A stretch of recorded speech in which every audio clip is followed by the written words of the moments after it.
A roundtable discussion happened earlier today at the Tioga County Courthouse in Wellsboro, with Congressman Keller focusing on police reform. WENY's Ashley Cafaro was there and tells us what the congressman and local law enforcement have to say about what needs to be done.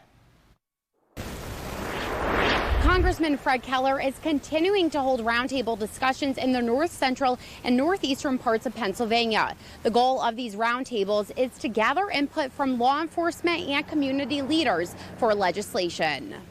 Keller says there should be three main things in that legislation: accountability, training, and transparency.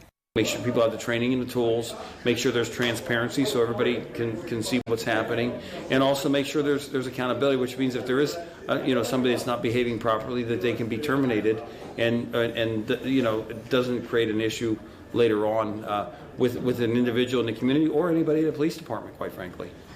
Keller was joined by Eric Porterfield, the CEO of the Emergency Response Training and Certification Association. It's a non-for-profit that creates coalitions between an organization that are stakeholders in law enforcement and law enforcement education.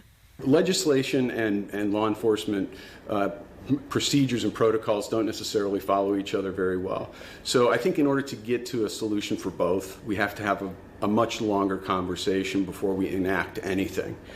Eric says this is key to making a successful transition between the type of training and the type of law enforcement agencies we have. Daniel Seligman, a retired police lieutenant from Delaware, says we need to change the culture. We look at the whole structure and say, look, there's a global movement that says something is wrong in law enforcement.